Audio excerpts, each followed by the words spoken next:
देखो गल यह है कि सरकार दे 3 मंत्री आए, तिन्ना मंत्रियों के नाल विस्तार नाल चर्चा अज हुई है, बरीकी चर्चा हुई है। ये चर्चा होने तो पहला जो उत्थे हालात बने साडे आगूआं दे ट्विटर अकाउंट उड़ाते, साडे फेसबुक दे पेज उड़ाते, साडियां फेसबुक ही बंद करतियां, वो सारे ते गलबात हुई है।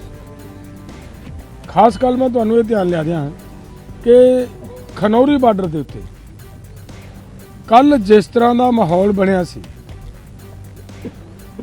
एक इंपलाई फड़िया साडे किसानां ने और साडे अंदोलनकारी नौजवानों नूं प्रवोक करदा, वो फड़ के प्रशासन नूं फड़ाया, उहदे सबूत दिते ने। तो उत्थे विश्वास दवाया सरकार ने कि इहदे खिलाफ भी कार्रवाई करांगे असीं, बनदी कानूनी कार्रवाई, और नाल दी नाल जिहड़े तुहाडे आह पेज वगैरह बंद होए ने ये भी अज खुलवा देंगे।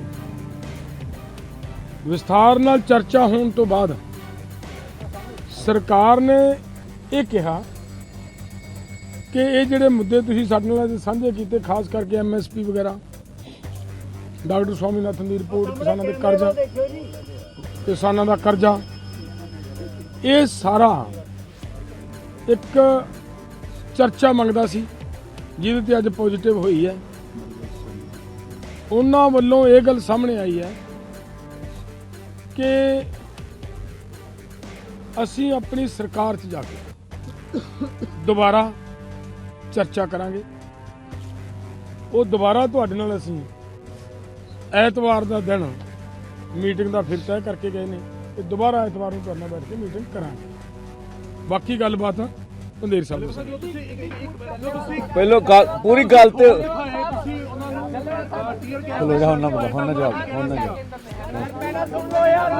पहलो सुनते लो, यही गल्लां पंधेर साहब ने तुहानूं दसणियां, सुन लो।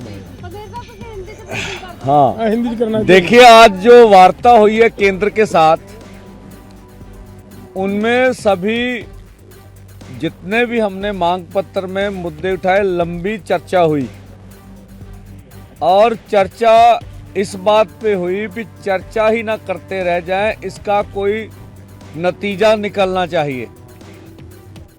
तो उन्होंने कहा भी हमें समय चाहिए, हम अपनी बात कोई हवा में करना नहीं चाहते। अपनी ऊपर एक तो उनकी कोई कॉन्फ्रेंस थी एक आध दिन, उसके लिए थोड़ा डिले गए। उसके बाद वो अपने मंत्रिमंडल या सरकार के बातचीत कर फिर, क्योंकि 3 मांगे बड़ी मांगे, सभी मांगे बड़ी हैं, जैसे MSP खरीद की गारंटी का कानून, C2+ 50% और किसान और खेत मजदूर का कर्ज, और भी जितनी मांगे हैं, तो उसके ऊपर काफ़ी लंबी चर्चा चली है।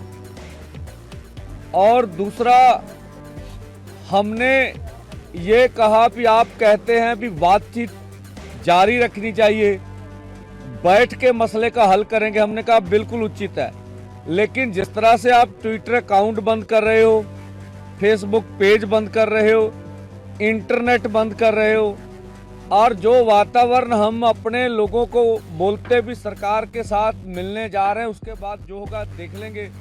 और जब हम पीसफुली वहाँ बोल रहे होते हैं तो आपके ड्रोन हमारे ऊपर शेलिंग करते हैं, तो आपकी जो अर्धसैनिक फोर्स है वो हमें, हमारे लोगों को भड़काती है, उस्काती है।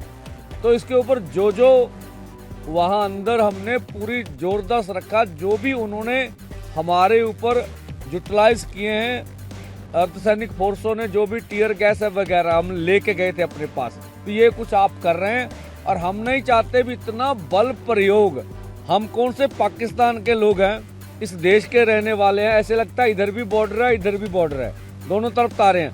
तो लंबी चर्चा हुई, ऊपर नीचे भी गए, सब कुछ हुआ, बात करने बाहर निकले, फिर अंदर गए, तो लंबी चर्चा चली है। और आशा करेंगे भी केंद्र आने वाले समय में हम तो चाहेंगे भी सुखद हल निकले, टकराव से बचा जाए, अन्यथा हमारा दिल्ली जाने का कार्यक्रम अपनी जगह है। तो उसके बारे में हम अपने साथियों से जो आज चर्चा हुई है सरकार से, विचार विमर्श भी करेंगे।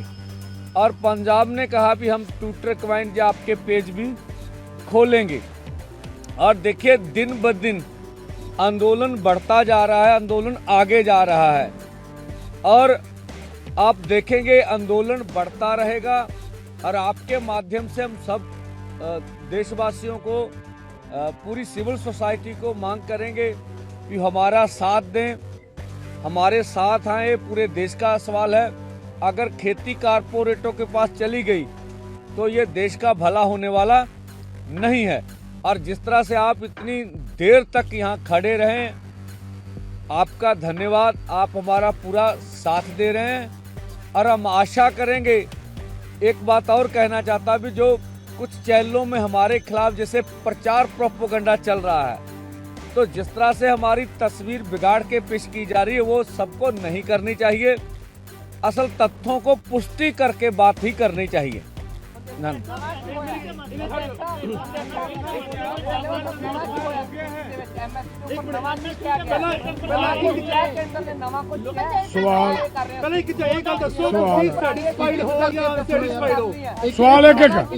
सवाल एक एक करके लो।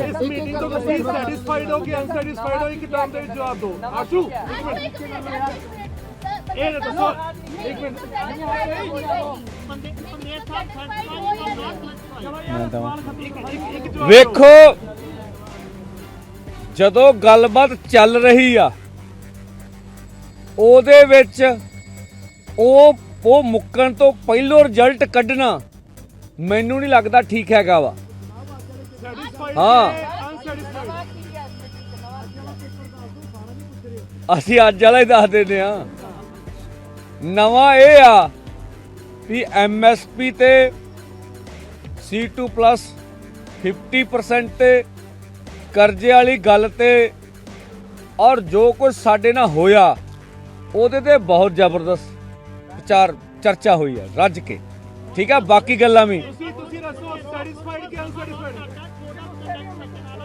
ਜਿਹੜੇ ਦੇਖੋ ਪਹਿਲਾਂ ਸੁਣ ਲਓ ਕਾਲੇ ਨਾ ਪਾਓ। ਜੋ ਕੁਝ ਉਹ ਮੀਟਿੰਗ ਦੇ ਅੰਦਰ ਸਾਡੇ ਨੂੰ ਕਹਿ ਰਹੇ ਆ, ਦੱਸ ਰਹੇ ਆ, ਜੇ ਉਹਨੂੰ ਕੋਈ ਹਕੀਕਤ ਵਿੱਚ ਅਮਲੀ ਜਾਮਾ ਪਾ ਦੇਣ ਤਾਂ ਲੱਗਦਾ ਵੀ ਗੱਲ ਅੱਗੇ ਵਧੂਗੀ। ਇਹ ਹੁਣ ਹਕੀਕੀ ਅਮਲੀ ਜਾਮਾ ਪਾਉਂਦੇ ਆ ਕਿ ਨਹੀਂ ਪਾਉਂਦੇ, ਇਹ ਸਮਾਂ ਦੱਸੂ।